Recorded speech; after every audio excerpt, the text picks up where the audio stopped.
बच्चों की जो पृष्ठभूमि है उसमें भिन्नता एवं अंतर को समझना या पहचानना क्यों जरूरी है, क्यों महत्वपूर्ण है। तो यहाँ पे एक शिक्षक की मैंने एक परिस्थिति रखी है जिसमें एक ग्रामीण इलाके के एक स्कूल में कक्षा 4 के बच्चों को शिक्षक पानी के उपयोग पर समझ बनाने के लिए कुछ चित्र दिखाते हैं। हम्म। और वो कुछ ऐसे चित्र होते हैं जैसे आप अपनी स्क्रीन पर देख रहे हैं हम्म। कि नहाने के लिए ये चित्र दिखाते हैं, गाड़ी धोने के लिए एक चित्र दिखाते हैं, और पीने के पानी का उपयोग बताने के लिए वो एक चित्र दिखाते हैं। पर शिक्षक ने ऐसा अज्यूम किया था कि वो चित्र देखकर काफी खुश हो जाएंगे, क्योंकि जब बच्चों को हम कक्षा में चित्र दिखाते हैं तो वो काफी इंटरेस्टेड हो जाते हैं, उनकी रुचि बढ़ जाती है हम्म। पढ़ने लिखने में। पर ऐसा हुआ नहीं, और बच्चे बिल्कुल एकदम चुप हो गए और वो उसे देखते ही रह गए। जी। तो इसका क्या कारण हो सकता है नरेंद्र जी, ऐसा क्यों हुआ? अवनिका, जैसे कि आपने बताया केस में कि वो ग्रामीण इलाके का स्कूल है जहाँ पर ये बात हो रही है। जी। तो अब ग्रामीण इलाके में तो पानी का उपयोग बिल्कुल अलग प्रकार से होता होगा, और वहां पर तो गाड़ी धोना और ये जो गिलास में, कांच के गिलास में बहुत कम प्रयोग। हालांकि अभी ये जो बदलाव आ रहे हैं इससे दिख रहा है कि ग्रामीण इलाकों में भी इन चीजों को बढ़ावा है, लेकिन उपयोग अभी वहां दूसरे तरह के हो सकते हैं। तो हो सकता है कि बच्चे उस बात को कनेक्ट ही ना कर पाए कि भाई। जी। जी। तो हो सकता है बच्चों के जो न बताने का और कम प्रतिभाग करने का कारण है वो यही है कि वो उस परिस्थिति को अपने से नहीं जोड़ पाए। जैसे आपने बिल्कुल ठीक कहा कि वो रिलेट नहीं कर पाए, जी। क्योंकि वो अपने दैनिक जीवन में ये सब पानी का उपयोग इस इन सब चीजों के लिए यूज नहीं करते। वो गाड़ी धोने के लिए यूज नहीं करते, या वो शावर नहीं लेते, वो तो सीधा तालाब में कूद जाते हैं अगर उनको नहाना होता है।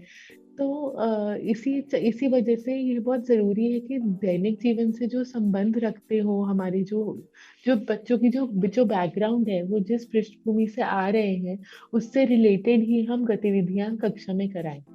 और हम उनकी जो विविधता है कक्षा में उसको अनदेखा ना कर दें। जैसे हमने वो लोकगीत वाला भी एग्जाम्पल देखा था।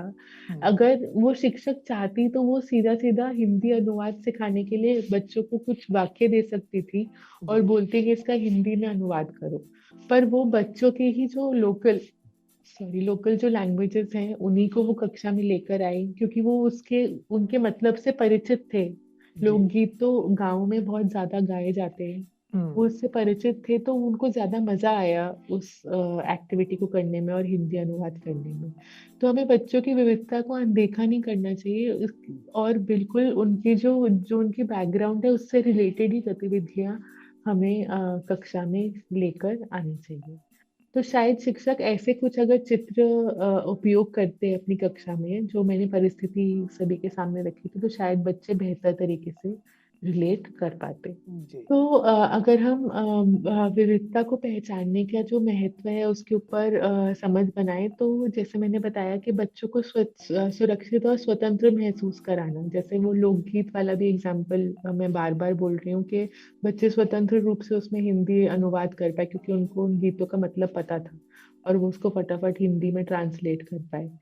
सभी बच्चों को शैक्षिक गतिविधियों में शामिल करना भी बहुत ज्यादा जरूरी है, क्योंकि जैसे हमने बातचीत करी कि बच्चों में संज्ञानात्मक विविधता होती है, कौशलात्मक विविधता होती है, उनकी अलग अलग रुचियां होती हैं, अलग अलग लर्निंग लेवल्स होती है। सब बच्चों को एक एक्टिविटी से पढ़ना पसंद नहीं होता है।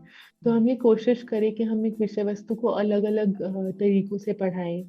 उसमें कुछ वीडियोस भी लेकर आए, जैसे हमारा सत्र भी है, हम सत्र में सिर्फ टेक्स्ट का माध्यम यूज नहीं करते हैं, हम कुछ वीडियो भी लेके आते हैं, क्योंकि वीडियो रुचिकर होती हैं, वो हमारे पार्टिसिपेंट्स का ध्यान आकर्षित करती है। तो वैसे ही शिक्षक छात्र भी अपना वीडियोस लेकर आए अपनी कक्षा में, और एक सकारात्मक माहौल टीचिंग का बना पाए। बहुत ज्यादा जरूरी है कि बच्चों की जो भी विविध बैकग्राउंड्स हैं, जो पृष्ठभूमि है, जैसे हमने अलग अलग एग्जाम्पल्स में आज देखा, उनका हम सम्मान करें। उस उन गतिविधियों को लेकर आए जिनको वो अपने दैनिक जीवन से रिलेट कर पाए।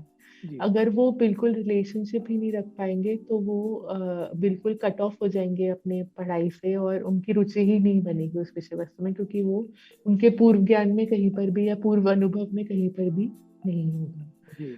और अगर हम ये सब चीजें कर पाएंगे तो हमारे जो लोकतांत्रिक मूल्यों हैं हम उनका भी विकास अपने बच्चों में कर पाएंगे, ताकि वो आगे जाके समाज में एक अच्छे नागरिक और एक अच्छे समाज की तरफ हमें लेकर जा पाए। सबका हम्म। सम्मान वो भी करे। अगर शिक्षक शिक्षक एक बहुत अहम भूमिका निभाते हैं बच्चों हम्म। की जिंदगी में। जैसे शिक्षक करते हैं वैसे ही बच्चे करते हैं। मुझे अभी भी याद है, एक बार मैं एक स्कूल में गई थी, क्योंकि वहां पे शिक्षक थोड़े से पैर ऐसे उठा के बैठे हुए थे टेबल के ऊपर।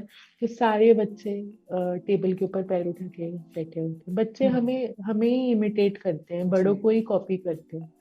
तो हम जैसे अगर सभी बच्चों का, सभी धर्मों का, सभी अलग अलग लिंगों का, जेंडर का सम्मान करेंगे कक्षा में, तो हमारे बच्चे भी वही सीखेंगे।